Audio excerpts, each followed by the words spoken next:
Olá, pessoal, espero que estejam bem.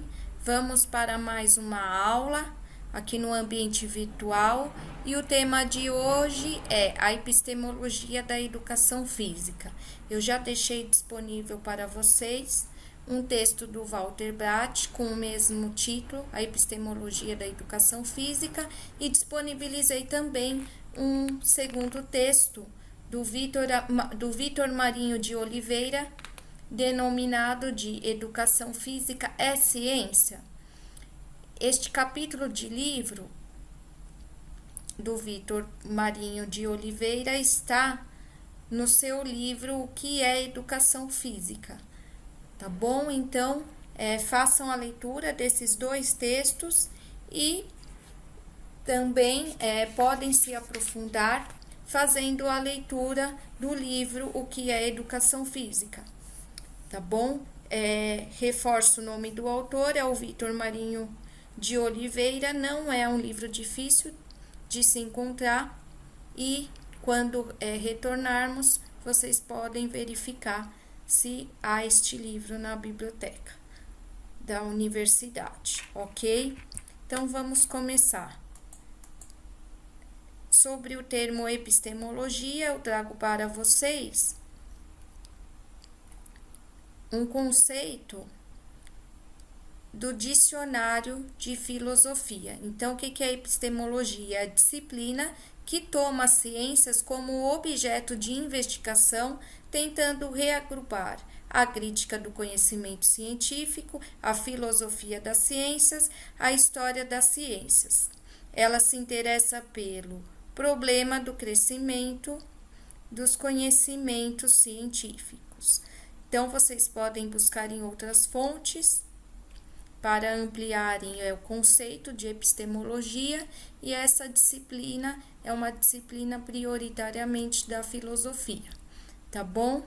E na educação física, né? Como que é a epistemologia da educação física? O que o Walter Brath fala? Que quando abordamos o tema da epistemologia da educação física, uma série de questões então vão aparecer, afetando a questão da crise de identidade da educação física. Então, vejam que ele coloca entre parênteses e assim nós podemos também entender, né? Afetando a questão da identidade da educação física. Então, a crise da identidade da educação física, ela foi sendo discutida a partir da década de 80 e hoje essa discussão já amenizou no campo da educação física, tá bom? Contudo, é importante a gente conversar um pouco sobre isso e eu trouxe para vocês novamente aqui o texto do Walter Brath, né? Então, a princípio, ele vem retomando o campo acadêmico da educação física e daí, depois, ele vai se aprofundando na discussão da crise da identidade da educação física e ele vem falando, então, se a educação física é uma ciência ou não, tá? Então, um pouco da crise da identidade da educação física vem por quê? Pessoal, vem do desejo dela ser uma ciência, dela tornar-se uma ciência, né? Mas nós já vimos, nós já conversamos sobre isso, que a educação física ela tem uma dependência de outras disciplinas científicas, como por exemplo a sociologia, né, a própria medicina. Então a educação física é colonizada epistemologicamente por outras disciplinas. Então aqui nós já falamos das ciências mães, né? E então, a partir dessa crise da identidade da educação física, alguns autores, alguns pesquisadores entenderam ter surgido como que dentro do campo da educação física uma nova ciência. Então, essa ciência não era educação física, era a ciência da motricidade humana, ou também conhecida por alguns como ciência do movimento humano para outros autores, tá? Então, na próxima aula, nós vamos estudar, conversar, discutir um pouquinho sobre a ciência da motricidade humana. Eu falarei no final da aula como nós faremos isso, tá? Então, se a ciência da motricidade humana se concretizasse, os professores de educação física poderiam dizer-se cientistas e pertencentes a um campo científico, ou o da ciência da motricidade humana. Bom, então o autor ele defende a ideia que a educação física não é uma ciência, e ele vem justificando isso, tá? Ele fala assim que a educação física está interessada na ciência ou nas explicações científicas. E que a educação física, então, se não é uma ciência, ele defende que a educação física é uma prática de intervenção e o que a caracteriza é a intenção pedagógica com que trata um conteúdo que é configurado, retirado do universo da cultura corporal de movimento. Então, é isso que o Bratt vem defendendo, ok? Ou seja, nós, da educação física, interrogamos o movimentar-se humano sob a ótica do pedagógico. Bom, mas o que ele vem falando? Que o objeto de uma prática pedagógica não tem as mesmas características fundantes de um objeto de uma ciência. Por quê? Porque o objeto da educação física enquanto prática pedagógica é retirado do mundo da cultura corporal ou movimento selecionado a partir de critérios variáveis, que vão depender do quê? Vão depender de uma teoria pedagógica nesse universo. Então, num fórum anterior, eu havia perguntado para vocês se para vocês a educação física era uma ciência, A maioria disse que sim e até justificou, ok? Mas, de acordo com este autor e de acordo com Barlebas,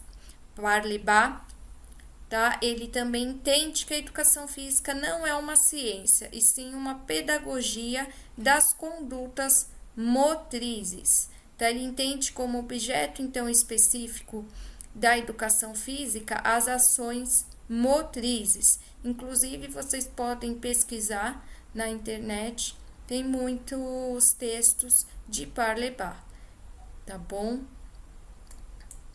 Bom, um outro autor vem justificando também o entendimento da educação física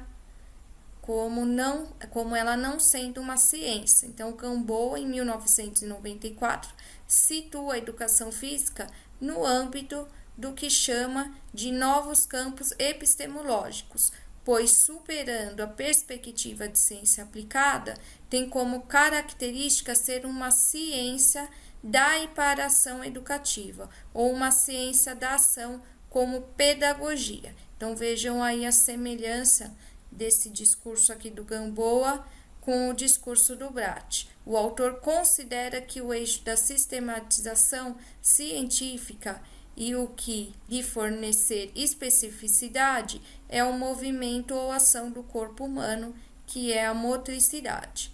Tá bom? Então, as próximas aulas, eu peço para vocês que vocês se programem no dia 22 e no dia 29, para que nós façamos uma aula pelo Google Meet. Eu vou enviar no e-mail do representante da sala os grupos que irão apresentar sobre os seguintes temas. O grupo A será o grupo que irá falar sobre a motricidade humana, tá?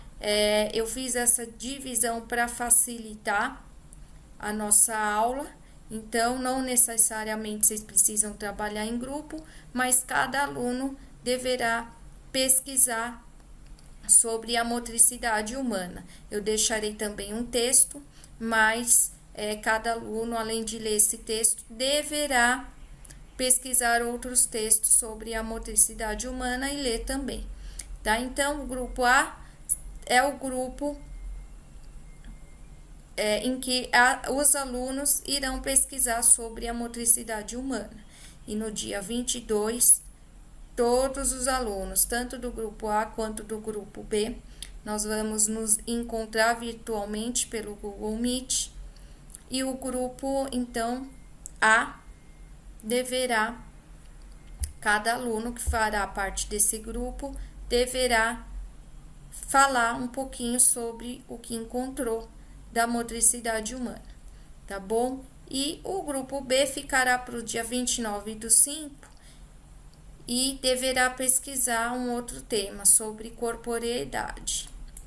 Bom, então, mas o que nós vamos combinar? Cada aluno deverá ler antes da aula o texto proposto e deve pesquisar outros textos a respeito do tema, tá? Então, o grupo A sobre motricidade vai ler o texto, vai estudar antes da apresentação e no dia da aula, cada aluno terá 10 minutos para apresentar oralmente sobre o tema proposto. Também ele vai ter que dizer o título do texto, qual pesquisou sobre o tema, o autor e a revista científica. E os alunos do grupo B, o que eles farão? Então, os alunos do grupo B, durante a semana, do dia 18 até o dia 21, colocarão pelo menos uma questão a respeito do tema, da motricidade, no fórum, tá? E eles também vão ter que ler o texto proposto de motricidade, ok? Quando acabar a aula presencial, os alunos do grupo A que apresentaram sobre o tema terão que responder as questões deixadas pelos colegas no fórum e também colocarão no fórum o nome do texto que pesquisou e o nome do autor. Na próxima semana, o que vai acontecer? Na semana seguinte, o grupo B fará o mesmo. Tá? Eles terão que falar um pouco sobre corporeidade, cada aluno terá 10 minutos, falará também sobre outros textos que encontraram sobre corporeidade, e depois o grupo A irá colocar questões no fórum, para que o grupo B, então, responda sobre corporeidade. Maiores explicações eu darei para vocês durante, então, a próxima semana. E espero que tenham uma ótima semana de estudos, leiam os textos e participem do fórum. Muito obrigada, pessoal!